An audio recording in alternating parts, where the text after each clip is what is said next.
Achtung, Achtung, Christmas is a-coming, dear listeners. And to quote Richard Chaplow, 26 appearances, 9 subs, 1 goal, as he once said, you cannot beat a good board game. And we've got a good board game for you here. Achtung has teamed up with a tremendous football trivial pursuit style game called Pundit. You can follow Pundit at Pundit Games on Twitter. And it's a really nice little game, actually. It's a board game. It consists of football trivia questions, easy and hard. Some of the hard ones are very, very hard. And you move along a football pitch to score goals against your opponent. It will suit the football head in your life, dear listeners. Great way to pass a Christmas afternoon. You can get a 10% discount if you visit punditgames.co.uk. That's PUNDIT GAMES, punditgames.co.uk. Get a 10% discount at checkout with the code LIONS in capital letters. Lions, capital letters. And every sale will benefit the Lions Food Hub. What a better way to pass your Christmas than to enjoy a good football trivia game and to know you're doing good at the same time. So get on it. punditgames.co.uk.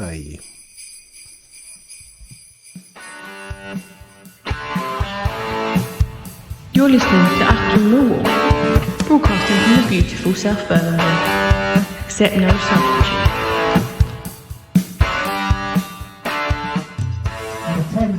It's a cold Wednesday, dear listener. Wednesday, not Tuesday evening, in Kent. Is it Kent or Greater London for what we like to call in these areas the El Kentico, between Erith Town and Erith and Belvedere of the Skeffel Premier League.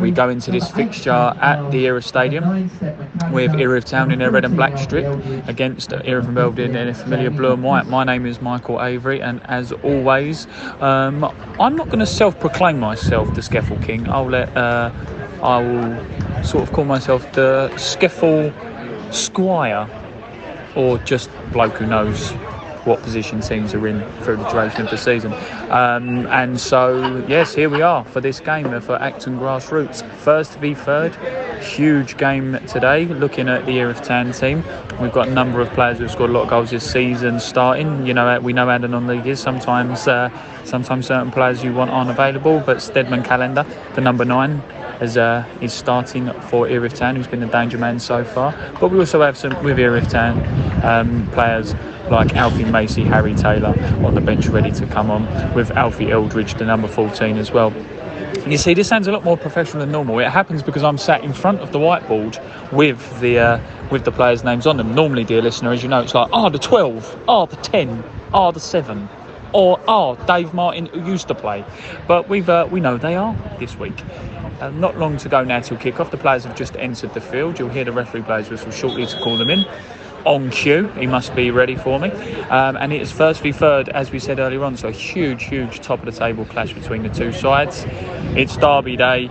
It's the break during the World Cup, so no excuse for people not to go to these games. And as usual, dear listener, we will check in when things happen. Let's just hope they do, or this will be a very short pod. And the referee about to blow the whistle. It's about to be underway. I got a bit carried away to 15 with the ball to Jamie Humphreys. Naughty boy. It's happened again.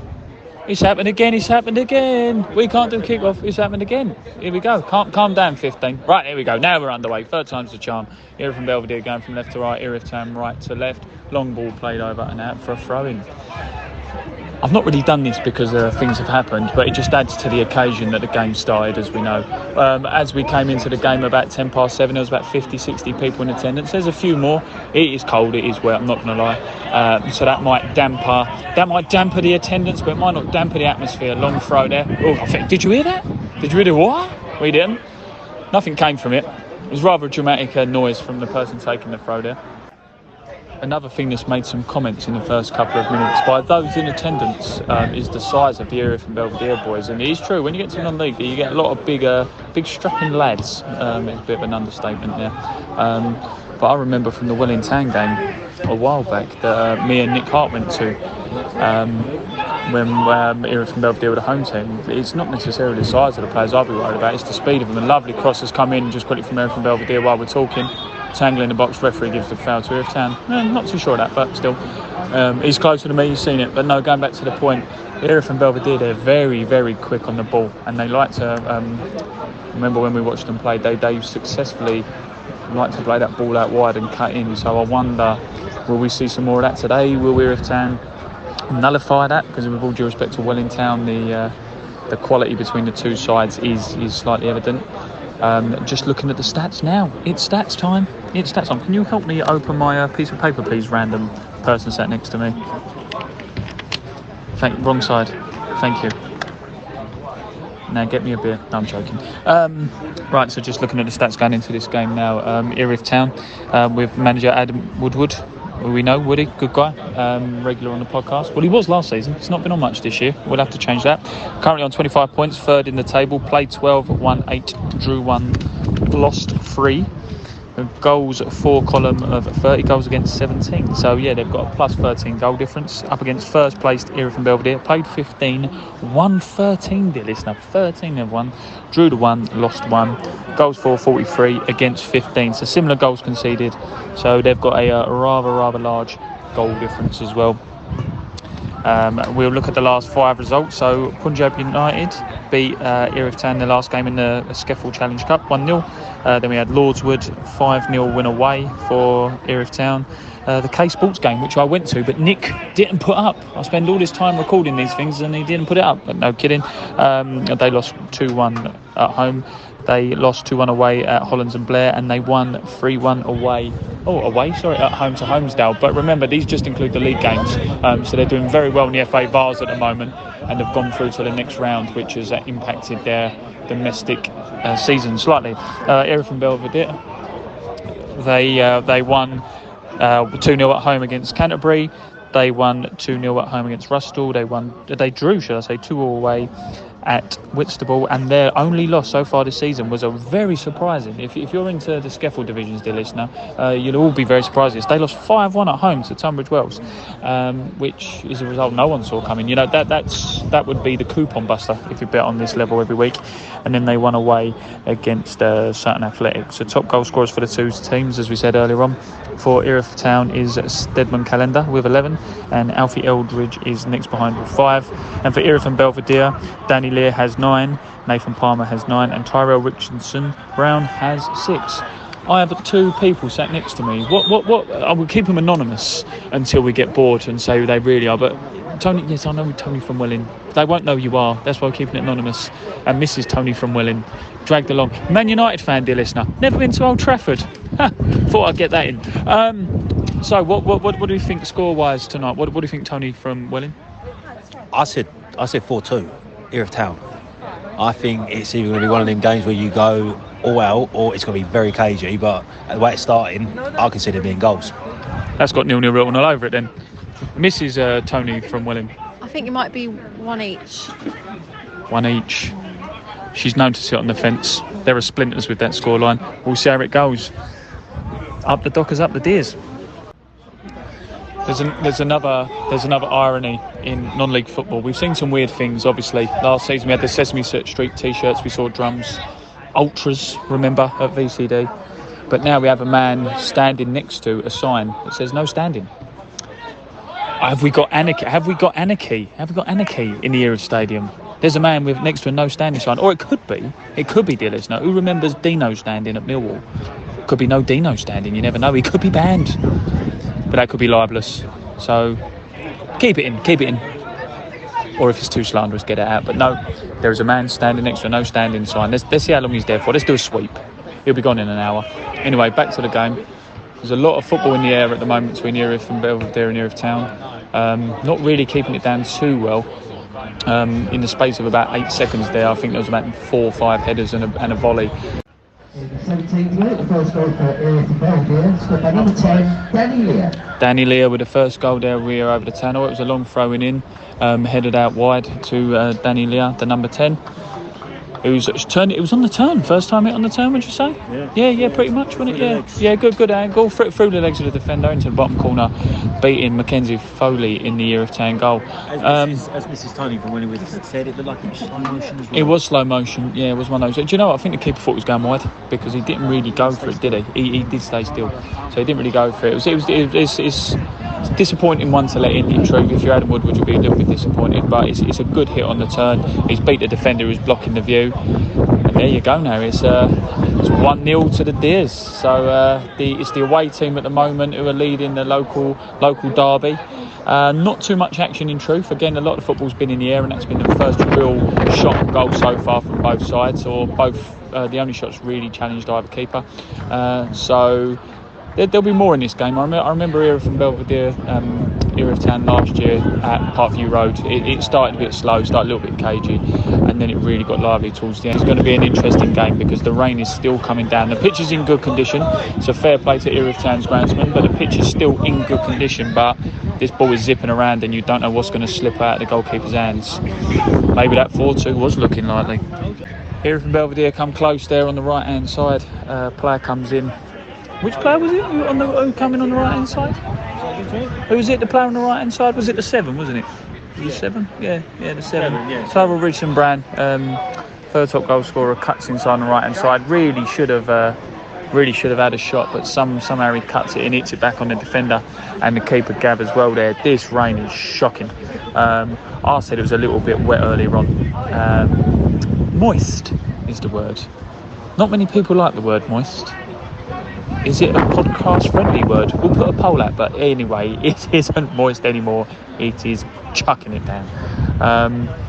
Luckily we are there's a good side and a bad side about being covered by like a sort of tin roof, is that when the rain's directly on you, you don't get wet. It's fine, but it inadvertently kind of creates a wind tunnel, so when it's in your face it's cold and wet. This could be a time for a no-loo plug. No one likes his clothing. No one likes his .co.uk. I've got the hat on. That's hat without an H. They've also got nice coats, £85 I saw. And remember, you get a discount code if you are with the MSC full member. And we've also got the get the free T-shirt deal at the moment. But no, so yeah, remember No-Loo Clothing do a lot for the local area and for Millwall fans. Get a T-shirt from the Blue Anchor pub. But yeah, back to the game before we start turning into QVC. A free kick on the left hand side, just inside the Erith Belvedere half. Erith Town is kicked in. It's long. It looks good. Oh, a player just on the end of it. The five. Where is his name on the whiteboard? The Ryan Mahal there, very very close to making it 1-1. Just slides him. I think he slid for about a quarter of an hour out where that pitch is, but no, he slid in and just clipped it over the bar.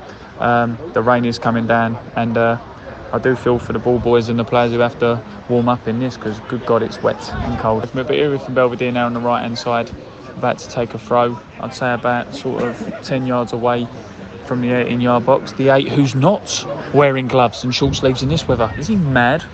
Lewis Chambers. He's got the ball now. Big throw's going to come in. Well, it looks like big throw. He's half on the running track. If people know Erith Town, he's half on the running track. Will he do the long jump, or will he take the throw? Throwing comes in. Makes the 6-yard box, flicked on nicely there on the edge, flicked away. Bicycle kick. Oh, well held by the goalkeeper. Bicycle kicks. I remember last time I tried and do a bicycle kick, I nearly discounted my shoulder. Still 1-0. Mistake from the Erith Town goalkeeper there. Basically, it goes back to him. He sort of fumbles it a little bit. It goes back behind the byline for a corner kick. So just before half time, now if Belvedere have got a corner on their left hand side, should we say. The referee's going over to the Erith Town bench to have a quick word, because I don't think they're particularly happy with the decision. I thought it went over the line. There's a few people here who don't agree, and clearly the Erith Town bench do, but you know, we've got to go by what the lino sees. The lino, to be fair to him, the flag was straight up as soon as the decision was made. The referee's still talking to the bench, so will we see cards for the bench? I hope not. You don't really like seeing subs or managers booked or anything like that. It's like, as silly as it sounds, that normally tends to be for things like dissent and stuff.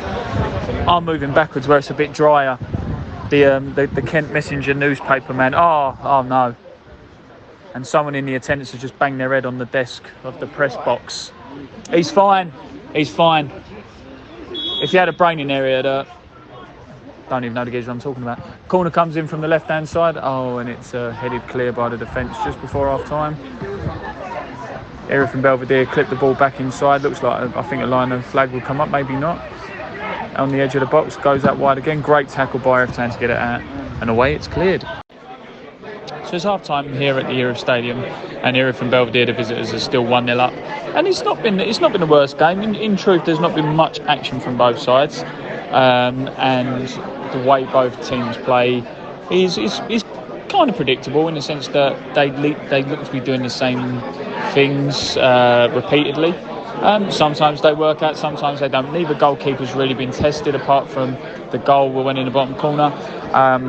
Erith and Belvedere could arguably say that they should be maybe 1 or 2 more up compared to Erith Town, who have struggled, as I said earlier on, to really penetrate the back line and force anything from the goalkeeper. They play the long ball well, and I know when you say the long ball, a lot of people think that's the hoof, but I don't think they're playing it too badly. You can see what their game plan is, and the first ball from the long ball gets one well, but it's the following up that they need to work on, and it's just being nullified every single time by Erith and Belvedere. Erith and Belvedere, they're liking to play the ball a bit more on the floor, bring in the wide players, but again, as we said earlier on, they need to work on how they sort of get their first touch and those players into the game, because a few times the players run out wide with pace. He's not really had too much support, so he had to cut in, and then therefore he loses the ball. But as we said earlier on, and we say every single time of these games, it's good to get down to these local teams. You can hear the atmosphere in the bar now. There's a few people here having a pint. Just bought 2 beers there, £3.50 each, which you compare that to the den of like £6 whatever. It's a bit of a rip-off. But there's some people here you get to know, friendly faces. And it's just good just to get down to your local area, because otherwise, you know, Millwall are on hold now, obviously because of the World Cup, but otherwise Millwall very rarely play on the Wednesday evening.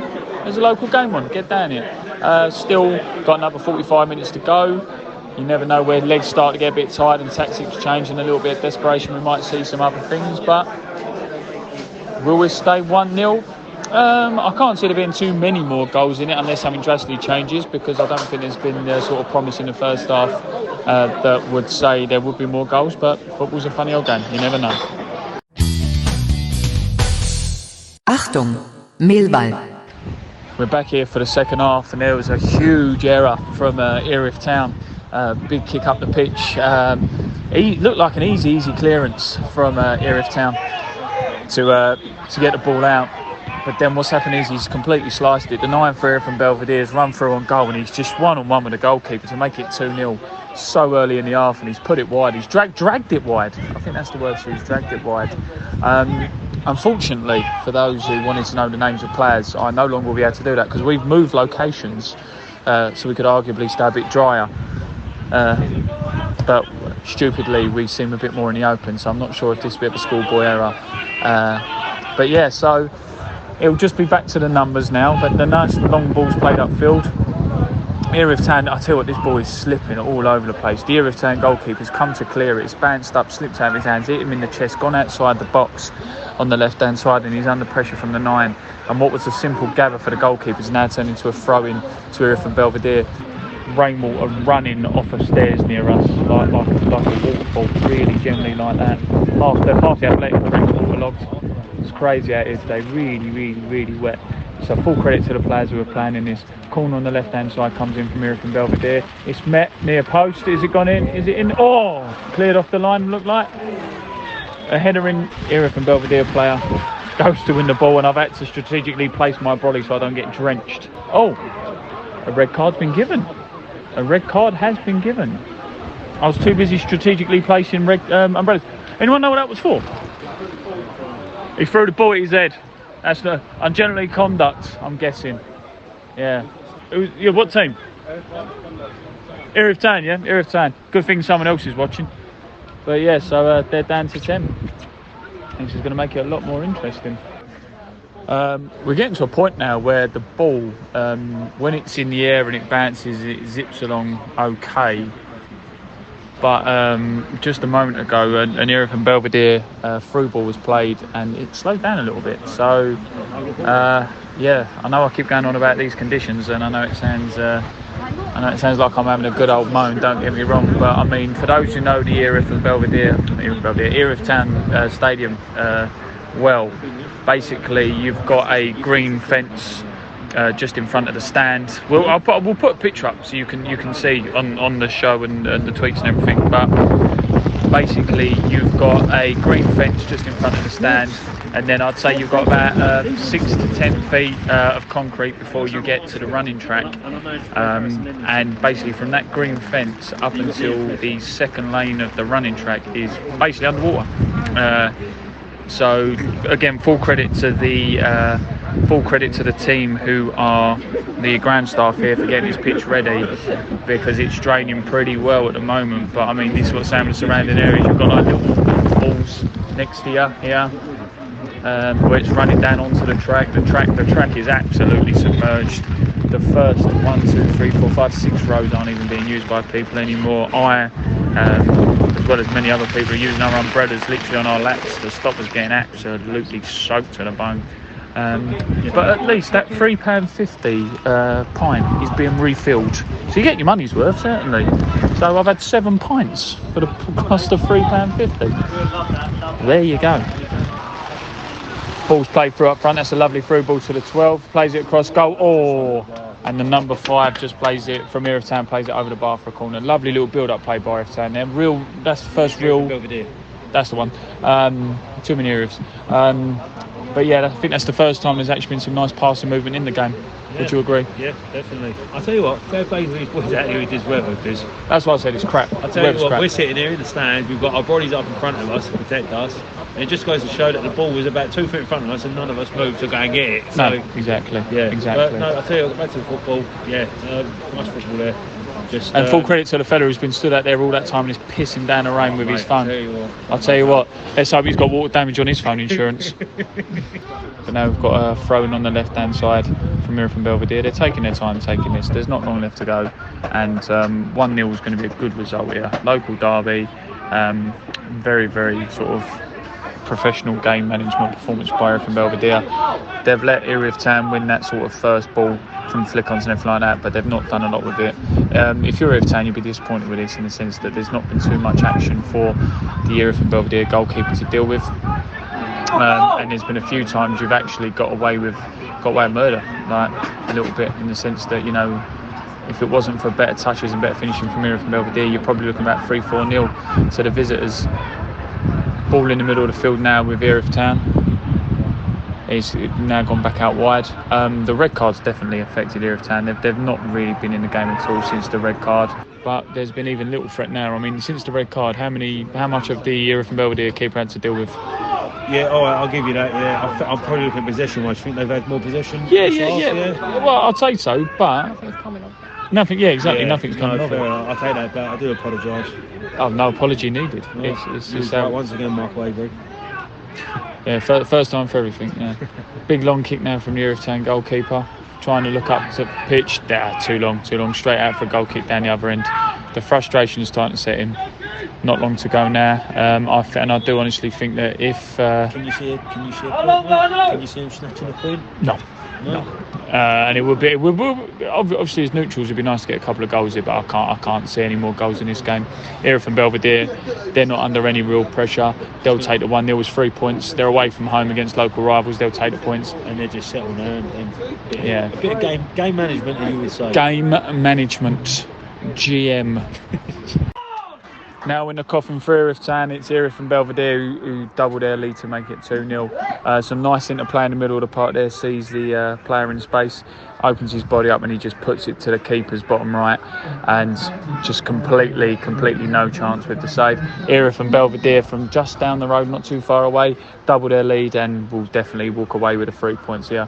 Really, really good professional goal, very professional from a semi-professional team, and you can see now why they're top of the league. I've said it a number of times today, I sound like a broken record. The conditions are shit. The ball isn't bouncing well. It's holding up in places. It's cold. It's wet. It's horrible. They've gone away from home 1-2-0. This is what happens when you're top of the league, and they're showing now why They're a team who've only lost one game this season. Very, very, very good performance by Erith and Belvedere today. Again, not necessarily pleasing on the eye, not one for the purists to enjoy, but if you're a fan of Erith and Belvedere, job very much done. The visitors now 2-0 up, not long to go now. They will stay top of the table. A floodlight's gone out. Dodgy play by Erith Town. They're turning the lights off. Abandon the game. Erith Town again, a little bit. Would you say it's desperation? But again, they're just trying. It's 10 men, long balls over the top, and it's just not worked for them today. They're a good side, Erith Town. I've seen them a number of times this season and last season. They're a good team who know how to play football. They've got a very good manager, very good system, good squad, but it's just not clicked for them today. Dust yourselves down, lads. Go another day. Erith and Belvedere. There was a write-up in the week on their website that, Erith and Belvedere have been real surprise package this year. You're in the division with Phoenix, you're in the division with Glebe. Erith Town, talking to Adam Woodward last year, he was looking at going up and doing well in this division, looking at challenging, and they're third. But then you've got teams like Stansfield who come up from Skeffel Division 1 last year, and they're up there as well. You've got so many teams in such an open division that it's great to see. It's great to see that the further up the divisions you go, the combined count is the sort of national leagues, north, south, everything like that. That's when you start seeing your gaps in the league table and certain teams doing well and sort of gaps being created, as I said, between the sort of top six and the rest. But this division is so open, and a team like Erith and Belvedere and Erith Town, who last year finished 5th and 6th or 6th and 7th, something like that, to be up top of the table in the top three, it's great for the local area. It's great for kids who want to come and watch. It's great for local people who their pro side's not playing, and it's at the end of the day, it's football, dear listener. It's football, like. We had it a little while ago with COVID when we weren't allowed to watch this, and now we've got a World Cup where we can't watch our teams. It's football, it's good value, it's a good laugh, and you can't knock it. So back to the game now. On the right-hand side, Erith Town started to build up an attack, but Erith and Belvedere just nullified it. So we walk away from the Erith Stadium where it ends. Erith Town. Always got to do the home team first, Michael. Erith Town 0. Erith and Belvedere 2. As we've covered a lot in this game, it was very, very difficult to really assess how the game went due to the weather and the conditions. And ironically, it only stops bloody raining when we walk out of the place. But you'd be really happy with that if you're Erith and Belvedere. They will be, we're 15, 16 games in the season for them now. They will be there or thereabouts. They're a good side. They've got a lot of different ways they like to play. They like to play the long ball, but also their primary attack seems to be playing it on the floor, playing it out wide and nipping in. So, good side. You don't play 15, 16 games and only lose one and win the vast majority of your games if you're a bad side. So they're going to be there or thereabouts. Erith Town, it wasn't their day, in truth. Like I've said earlier on, I've seen them a couple of times this season against Phoenix and K Sports and a number of teams, and it just wasn't to be. They're a good side, got a good setup. They're going to be a side who in the next couple of years are really going to do good things at semi-pro, Skeffel, combined counties level, so they're definitely to look out for. They're both good sides, both show. It's one of those games really where they dominate sides and they dominate scorelines in the way they play, and they're doing well in cup competitions, everything like that. Erith Town are still in the FA Vars third round I think they've gone through to, and Erith Town are doing well in the league as well. So when you've got two very, very, very good sides, you either have the type of games where it's exciting, fast-paced and good to watch, or it's a bit like a chess match where it's a little bit stalemate in the sense that they both nullify each other well. The red card for me did change the game in the sense that Erith Town at times did knock it around quite nicely and did seem like there was going to be some moments of attack, but when the red card happened, as we mentioned earlier on, it just completely took away any real attacking threat they had. But they'll dust themselves down. They're a good side, as I've said a number of times, good manager. They know what they need to do. Again, similar to Erith and Belvedere being top of the table, you're not third in a division like this that's so wide open if you're a bad side, especially with your Glebes and your Phoenixes and those type of sides. So we'll see how the rest of the season goes. So this is Michael Avery signing out for Achtung Grassroots, leaving Erith Town Stadium. Up the Deers, up the Dockers, up your local non-league club, whoever it is you follow. Arrivederci Millwall. Achtung. Achtung, Millwall.